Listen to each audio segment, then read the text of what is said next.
In this video, I am going to be sharing 100 travel hacks and tricks that actually work. From packing hacks that save space, to booking hacks that save money, and a bunch of very obscure but tried and tested tricks in between. In case you're new here, hi, I'm Christina from happytowander.com. And this channel is all about practical travel tips from someone who's been there, done that. So be sure to like and subscribe if that sounds like your kind of thing. Now today's video is a special one, not just because it's my 100th video on the channel, but also because today I'm celebrating 100,000 subscribers. So I'm gonna make sure this one is a good one. Now let's get started with travel hacks for the booking and planning phase of your trip. The first trick is to maximize rewards from the money that you're already spending on travel bookings by using cashback websites like Rakuten. So, long story short, the way that Rakuten works is basically if you shop through them, then they have affiliate partnerships with different companies, which means they earn a commission, a portion of which they'll pass back to you as cashback, which you can get through PayPal. Now, this is a really easy way to recoup some of your travel spending, especially because it costs you nothing extra at all, so definitely keep that in mind. You can check out my referral links in the description. And if you're not into cashback, another way to maximize rewards from the shopping that you're already doing is by looking into bonus programs that are available for airline loyalty programs. So I'm not a huge travel hacker, but one big missed opportunity that a lot of people don't realize is that most loyalty programs with airlines have special shopping portals that reward you with bonus points if you shop through them. So for instance, because I fly to the UK a lot, my go-to loyalty program is Avios points through British Airways, and through them, I can actually log onto the BA shopping portal and earn lots of bonus Avios points for every kind of spending you can imagine, from high-ticket tech items to travel bookings that you're already making through a lot of the most popular websites like Airbnb, Booking.com, etc. So just by making hotel bookings that I normally would have done anyway, I can rack up thousands of extra Avios. So this is definitely something to look into, even if you're not big into collecting points at the moment, because really you're spending the money anyway, so you might as well get rewarded for it, collect those points, and cash them in for flights in the future. Now the next hack is to plan to fly on the day of major holidays. Think on Christmas Day, on New Year's Day, on Thanksgiving, etc. Because usually people don't want to fly on the day, they already want to be home by then, so flights will generally be cheaper and also less crowded and stressful on those days. And if you're not super picky about where you go, then definitely take advantage of tools like Google Flights that allow you to enter your departure airport or airports, and then you can enter your destination as anywhere, or you can specify specific geographical regions like Europe or Asia, and it'll show you the cheapest destinations for a set period of time. So this is really handy for finding cheap flight deals if you're not too picky about where you're gonna go. You can also use this trick to find cheaper flights by DIYing your own stopover. So sometimes if you're trying to find a direct flight from your departure point to your destination, flights will be really expensive. But you can often save hundreds of dollars just by flying from a different airport or flying into a different airport and then making your own connecting journey on the other side or at the beginning. I've used this trick many times to save hundreds, so definitely look into it. And you can spend a little bit of extra time in a secondary destination as well. On that note, if that interests you, be sure to look into airlines that offer a free stopover program. So there's actually quite a few that will allow you to add a free stopover, meaning you can spend a few days in a different destination at no extra cost. So it's basically like 2 flights for the price of 1. And while you're shopping, make sure you have the Honey Chrome extension installed, because that way it's going to help you find coupon codes automatically and you don't have to search through the web for them. That said, Honey's not always foolproof, so an underrated hack that I like to use is if you're looking for a coupon code for a specific service or a specific product that you've seen advertised before on social media, odds are if you go on YouTube and you type in that product name and code, you can find a YouTuber that's been paid to talk about the product, and usually sponsors will give YouTubers a discount code to share with their audience. That way you can find a discount code for pretty much anything quite easily if you've seen it advertised before on social media. Another hack that a lot of people swear by is using incognito mode when you're looking at flights. To be honest, a lot of people don't think that this actually makes a huge difference, but for me, it's a few extra clicks.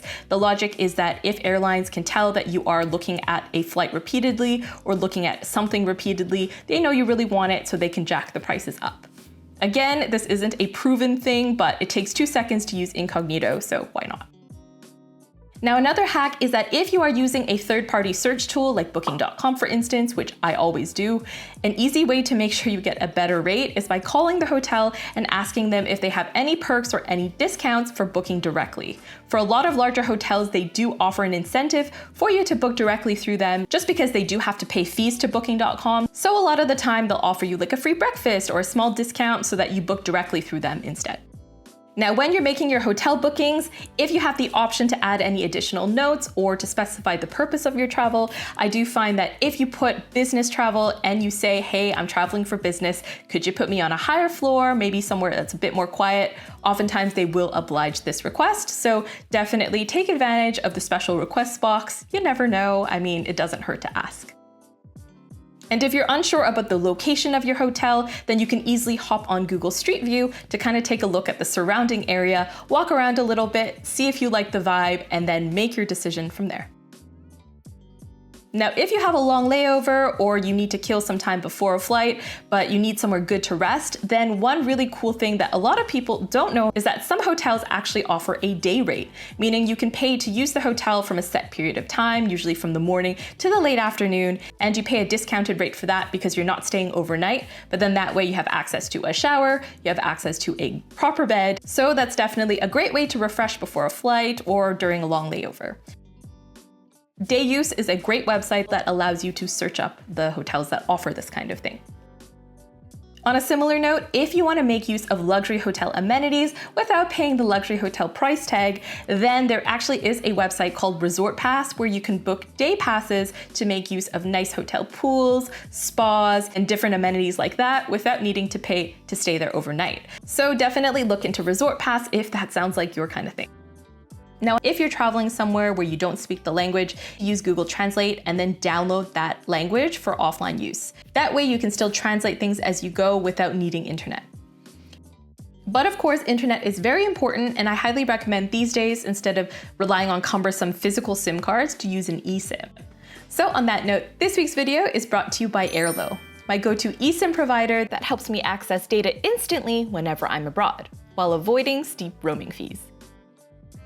Having data when you travel these days is pretty much a non-negotiable, with everything from QR code menus to digital timetables requiring reliable internet access. Luckily, getting an eSIM, which stands for Embedded SIM, is a quick and hassle-free solution for data connection. Since eSIMs are pre-installed on your device, they work 100% digitally to connect you with local telecom networks. Best of all, you can set it all up before you leave with the Airlo app, where you can easily browse and buy eSIMs for over 200 countries and regions around the world. So if you're ready to try Airlo out, you can scan this QR code for a link to download the app, and use this code right here to get a discount off your first purchase. You can also check out my complete Airlo guide for step-by-step instructions on how to set it all up. So thanks again to Airlo for sponsoring this week's video. Now let's move on to some travel hacks for packing. So the first hack that I think a lot of people forget about is to just pack your suitcase a week or two in advance, and then trying to live out of that suitcase for either a week or whatever the duration of your trip is to see if you can live out of the clothes that you've packed. This is a really good way to kind of test trial your packing list if you haven't already and you're not sure what you might need to bring, especially if you're trying to pack light. Another great trick is to bring a power bar. So everybody knows to bring an adapter depending on where you're going, but an underrated tool to bring is like a power bar that allows you to plug multiple electronics into one socket. This is especially handy if you're traveling as a group, because then you don't need to fight over power outlets or adapters. You can just charge everybody's electronics at once with one power bar.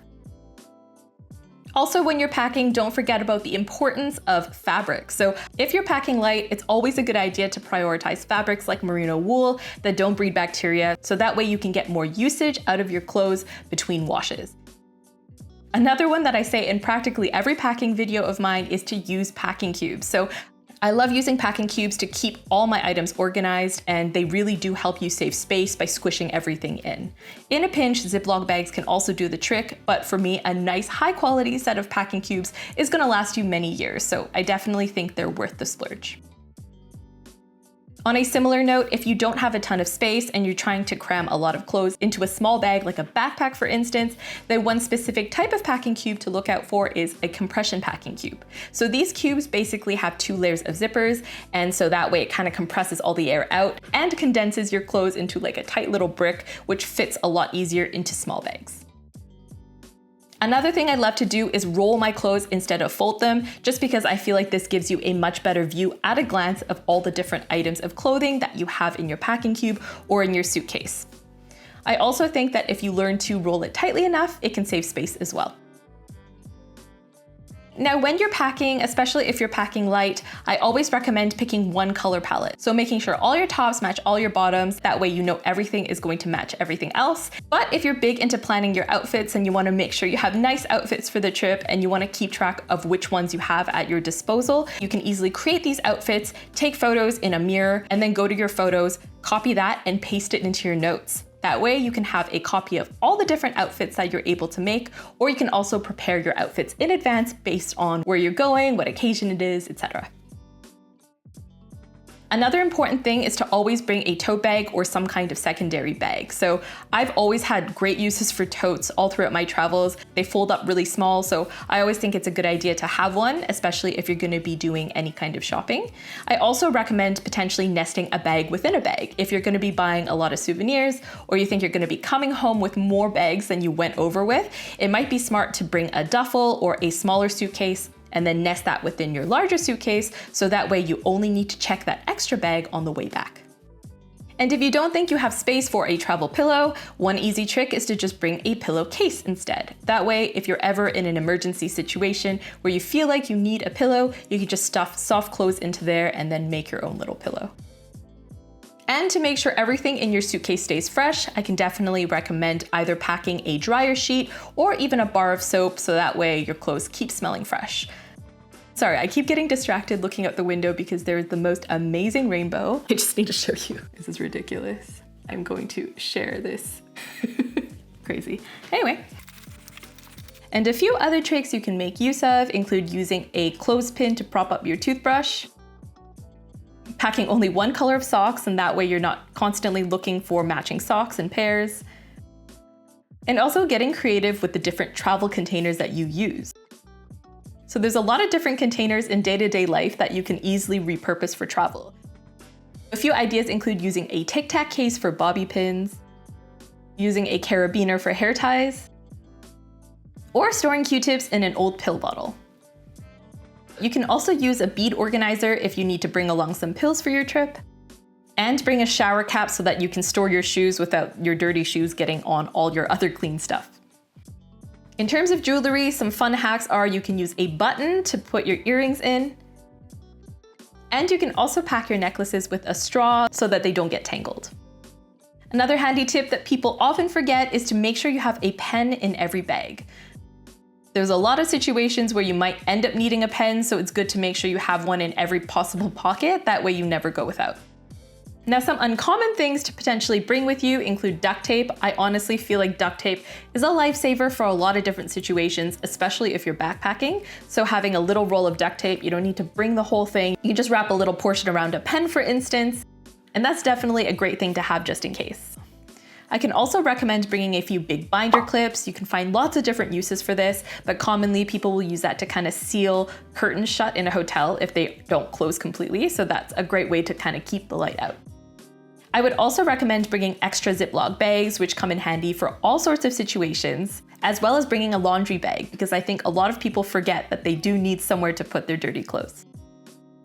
Now, if you're not particularly sentimental, another idea might be to just wear older clothes on your trip and make a plan to just donate those clothes once you're on the other side so that you have more space for new purchases and souvenirs and things like that.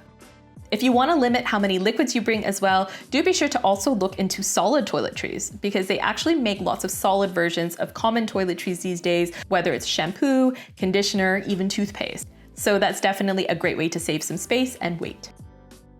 Now, if you do plan to bring liquids though, one really great trick to use is to seal your liquid bottles with a bit of plastic wrap or foil so that it doesn't leak. I've had that happen a few times and it's definitely not nice.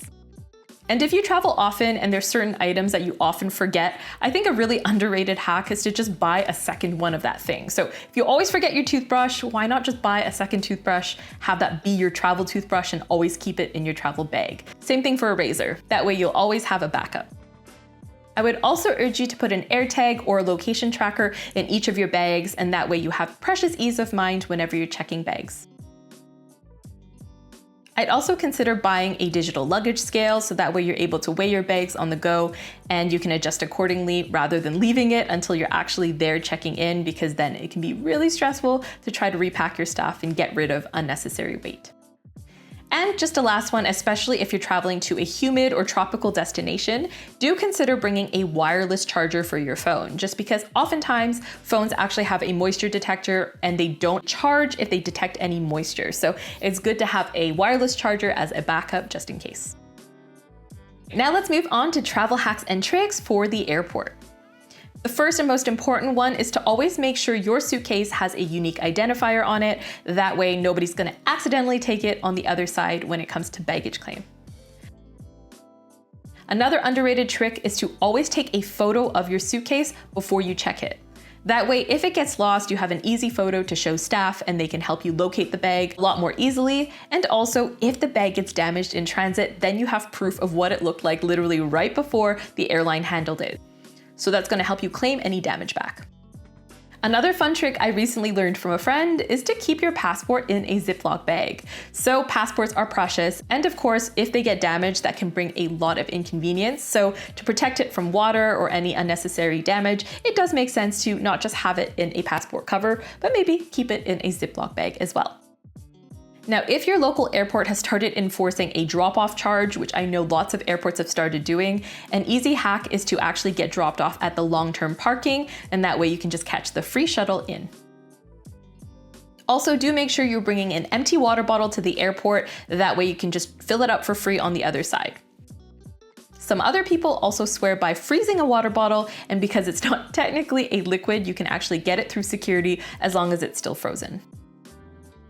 On a similar note, if you're bringing anything that you want to keep cool, you can easily DIY an ice pack by taking a wet sponge and freezing it. Now, in terms of getting through the airport efficiently, one hack that I live by is to always join the lineup that has more business travelers in it, because usually these people go through airports all the time. They'll be much quicker at getting through security, which will help you get through quicker as well. Now, when it comes to reserving seats on the plane, I do think it's helpful to often look at the flight seating chart in advance. That way you know where the more desirable seats are gonna be. So Aerolopa is a really great website for looking at seating charts on planes. Generally speaking though, I would say avoid the first row, as that's often where a lot of babies will be sitting because they have those fold down tray tables, and also try to avoid the last row as well, because these tend to be close to the toilets, and also the seats don't really recline.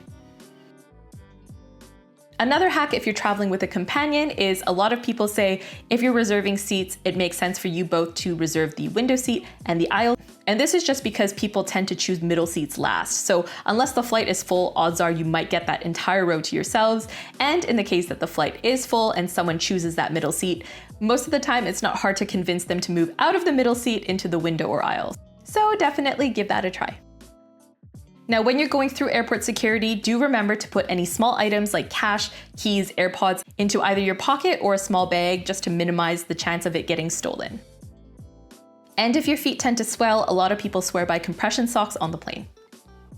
Now, before you board the flight, if you want to make use of some luxurious toiletries, then take advantage of all the free samples. Usually there's samples for things like hand cream that you can use to just like lather up your hands, because when you're on a plane, your skin can get really dry, so you might as well moisturize with some nice samples from the duty free.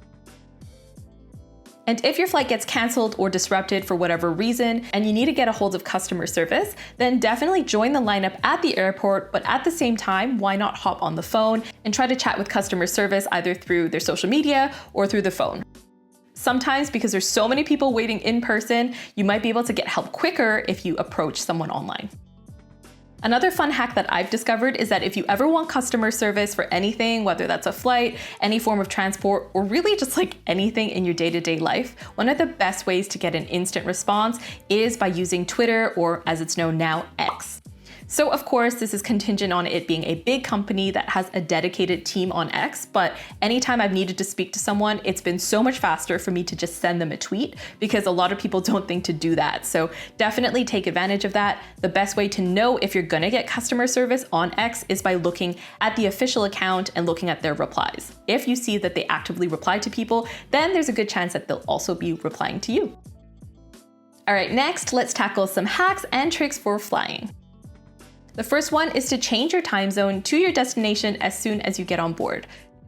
This is something that I do on every flight, and it really helps me with jet lag because then I can kind of tailor my sleeping schedule and my eating schedule to what it's going to be in my destination. So I would do this for your watch and also for your phone. Another trick a lot of people swear by is drinking water that has a lot of minerals. So like Fiji water, for instance, because with these extra minerals, you stay hydrated for longer, and that's going to help you minimize your bathroom breaks. Some others also swear by just adding electrolyte packets into their water. Also make sure you've got some entertainment loaded on your phone as well, just in case you don't like anything on the entertainment system, or in worst case scenario, if the entertainment system doesn't work. So I always recommend downloading some movies or TV shows for offline viewing through Netflix and other streaming services. Now, a fun hack if you don't want to be holding your phone the entire time is there's tons of different ways that you can kind of craft your own phone stand. So I've seen some people just use a claw clip and that'll prop up the phone, or I've seen people use cardboard to create a DIY phone stand. But the most genius one I've seen recently is if you take one of the airplane sick bags and you kind of clip it into your phone case, then you can clip it up with the tray table, fold it down, and you have your phone screen right in front of you. And if you need to keep someone updated on your flight details, one really handy trick is you can just text them the flight number, and then on their side, they can just click it, and that'll show them where you are in your journey. All right, next, here's some travel hacks and tips for once you arrive in your destination. The first is to make sure you're downloading Google Maps for offline use, just in case you don't have data, and you can do that really easily by going to the area of the map that you want to save, and then just typing in OK Map. Another handy thing is to, as soon as you check into your hotel, get a business card for that hotel. This is especially handy if you are in a country where you don't speak the language. That way, if you're trying to get a taxi home, you can just hand over the business card and then they'll know where to take you, rather than trying to navigate the language barrier. And while taxis can be expensive, one really underrated hack is that a lot of different destinations out there have their own local versions of rideshare apps. So for instance, in North America, Uber and Lyft are the two main apps, but a lot of places around the world have their own versions. So if you're somewhere that has their own rideshare app, oftentimes these apps will have special first-timer discounts and offers. And so if you're able to find these discounts, then you can get discounted rides just by being a new user of this local app. Now, another important thing is if you have a USB-C charging cable, make sure you're bringing either a USB-A cable with you or an adapter. And that's just because a lot of charging hubs still haven't really caught up to the USB-C thing. So oftentimes when you have charging ports for your phone, your USB-C cable isn't going to fit because a lot of planes and different transport modes still use the old school USB-A cables. Now, if your clothes get wrinkly after a long journey, then a really handy way to de-wrinkle them is to just hang them up in the bathroom while you're having a really hot shower. That way the steam is going to get the wrinkles out. Sometimes you do need to stretch it out a little bit, or if the wrinkles are really stubborn, you can get it a little bit damp and then stretch it out. They also make special sprays for this if being wrinkle-free is really important to you. Now, another tip for staying fresh is to bring baby powder. So I know this sounds weird, but if you are traveling in the summer and your feet are prone to getting really smelly and sweaty, baby powder can really freshen them up, and it also absorbs odors really well. Another trick that people swear by is freshening your clothes by spritzing vodka on them. I don't usually travel with a spritz bottle, but definitely something to keep in mind if you want to make sure your clothes stay fresh. Another thing to enable when you get to your destination is your Google timeline tracking. So if you're like me and you are really forgetful, you can never remember where you've been on a trip, then turning on the Google timeline is going to help you kind of organize all that data and help you keep track of your travels in a really convenient way. I also love using Google Street View to help me with my navigation because sometimes I'm not 100% sure how to get from, let's say, the train station to my hotel. So it's really nice to be able to hop on Street View so that you can kind of preview the journey, see what it's like, and see if maybe it's better to just take a taxi instead. Now, in terms of food when you're abroad, of course, it makes sense to often shop at grocery stores and supermarkets if you're buying things like snacks, because 100% of the time it's cheaper from a supermarket compared to a kiosk or a convenience store. Especially if you're visiting the supermarket about an hour or two before closing, that's when you're most likely to see markdowns for things that they're going to be throwing out later in that day. So definitely time your visit for around closing time if you want to take advantage of those deals. On a similar note, there is an app called Too Good To Go that basically sells you food that places are going to be throwing out later that day. And so usually these will be packaged things like, let's say, pastries from Starbucks or sandwiches from 7-Eleven, things like that, that you can get at a fraction of the regular price. So if you're on a budget, this is a great app to look into. I would also recommend taking advantage of lunch specials wherever you go, because typically places will offer specials for lunch and it's going to be the same food as dinner. So if you're on a budget, it makes more sense to splurge during lunchtime compared to dinner time. And a lot of destinations also offer express lunch options that are kind of meant for people who are working and they need their food to come quickly. And I think this makes a lot of sense for tourists as well, because the last thing you want to do is waste hours in a restaurant when you could be sightseeing. At least that's what I think. So definitely take advantage of lunch offers, especially express lunch offers.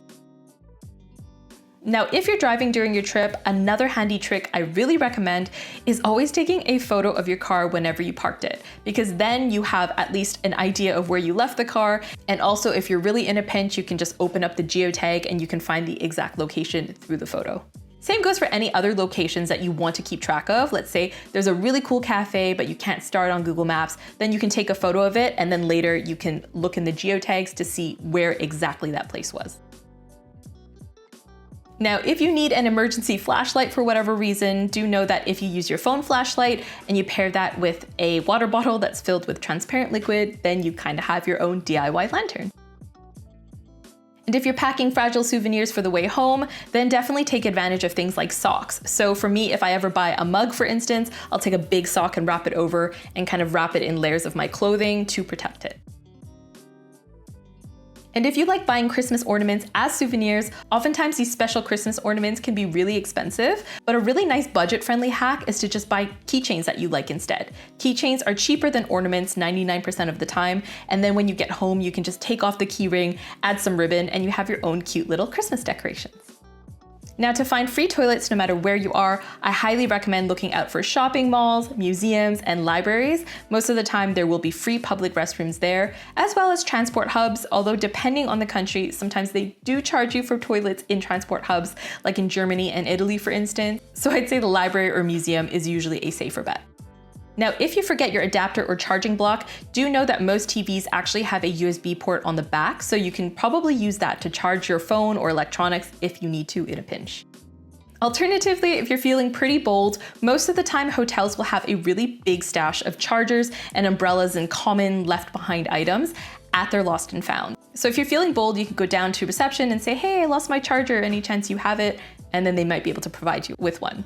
I've never tried this, but I do think confidence is key. Same if you want an umbrella. Now, if you're out and about and you want to remember specific dates or specific things that you've read on a plaque, just take a photo of it, and actually later it's very easy for you to copy the text directly from the photo. So I find that's really handy, especially if I'm writing an article or something. I would say there's also a few different things that you always want to make sure you have in your day bag as well. I already mentioned duct tape before, but I also recommend having toilet paper, wet wipes, safety pin, and some cutlery. You never know when you might need these things, and they don't take up a lot of space, so definitely make sure you have them. Now, if you're doing laundry during your trip but your clothes still aren't dry, this is going to sound so dumb, but the fastest way that I found to dry my clothes is to simply put it on. So let's say you are moving on to your next hotel and you don't want to pack the shirt that you laundered just because it's still wet and you don't want to get that weird mildewy smell. Once you put it on your body, it'll dry so much faster from your body heat. So yes, it's not the most comfortable, but it's probably the quickest way I found to dry something. So keep that in mind. And if you're on transport and you want to choose the ideal seat on either the train or on the bus, do be mindful of the position of the sun, especially if it's a long journey, because if that's shining in the entire journey, it's not going to be a comfortable ride. And if you want to conceal your cash in a discreet way, a hollowed out chapstick tube might be a good solution. They also make fun things called diversion safes that you can buy, but honestly, chapstick is very discreet and odds are people aren't going to want to steal that from you. Same thing, I've seen some people store emergency cash disguised as a pad, so that's a potential trick that you can use as well. Now, if you're in a situation where you can't make a decision, especially if you're traveling with other people, then a really good trick is to just be like, hey, let's flip a coin for it. And when that happens, a lot of the time your gut is going to tell you what you actually wanted in that moment. So that's a really good way for clarifying what you actually want to do. I would also advise keeping a little microfiber cloth in your bag as well. That way you can wipe off the lens on your phone before you take photos, which can make a huge difference. And it's also great for cleaning your sunglasses as well. Now, speaking of photos, don't forget to activate live photo before your trip so that you have cute little video clips of you in addition to photos. Now, this is a really niche one and it's kind of TMI, but honestly, I wanted to make this the most helpful travel video possible. So if you're in a public space and you need to do a number 2, the most discreet way to do this is by simply timing the plop with the flush. So that way that's going to minimize any odors and it's going to also minimize the sound. So yeah, now you know. In terms of planning a walking route during your time in a new place, one really handy tool that I love to use through Google Maps is by going on the walking directions tab and then doing add stop. And that way, if you type in all the different places you want to visit that day, it'll give you a rough ballpark of not just the route that you should take, but also how long it's going to be. And speaking of Google Maps, I definitely would recommend reading Google reviews for all the restaurants that you're booking just to make sure it's going to be an all right place. And also, if you're not able to find a photo of the menu on this restaurant's official website, then a really good trick is going on Google reviews and looking through the photos, because odds are some hero has taken photos of the menu recently. Now, if you're on the go and you need to either text someone or you need to be typing things into Google Maps, then do be aware that there are ways that you can type on your phone with one hand way easier. So on the iPhone, for instance, you can enable a mode, which I find is way easier for typing one-handed, which is handy if you've got like a suitcase in one hand or a coffee or whatever it is. And in terms of museums, do know that most museums out there will have a free admission day, so always look into it. If there's a museum you want to go to, look and see if they have a free admission day while you're there. And if you're part of a group that often gets age-based discounts, like if you are a young person or a senior, then always ask if they have those discounts, because it never hurts to ask. Now, finally, here's some miscellaneous travel hacks and tips to make your adjustment back to real life easier after your trip is over. So the first one is to just make sure you clean your house, change the sheets, do everything you need to do before your trip. Because trust me, the last thing you want to do after a long travel day when you get home is putting sheets on the bed. So make sure your house is clean and you will thank your past self so much for that. Also make sure to freeze a nourishing meal before you leave. And so for me, my go-to is like a nice chili. It defrosts perfectly. And after a long vacation, trust me, you're gonna want home-cooked, simple food once you get home. So make sure you have something in the freezer prepped, and then you're golden and you don't have to worry about cooking. And when you're inevitably telling everyone from home about your amazing trip, one easy trick if you're trying to locate a specific photo is to just use the search functions on your phone. These days, those search functions are really good. So if you want to find that specific spaghetti carbonara that you had, you just type in spaghetti and it'll pull it up. And finally, a really cute way to have a DIY travel journal while you're abroad is simply sending a postcard to yourself every day with what you did from the different destinations and just mail it to your home address. That way, when you get home, you have a stack of postcards that's like a journal. You can kind of put a key ring through it, bind it however you want, and you have a beautiful way of preserving those memories. All right, thanks for watching. Feel free to drop any more tips and hacks in the comments or let me know which ones you like the most. And be sure to like and subscribe for more practical travel videos just like this one. Bye!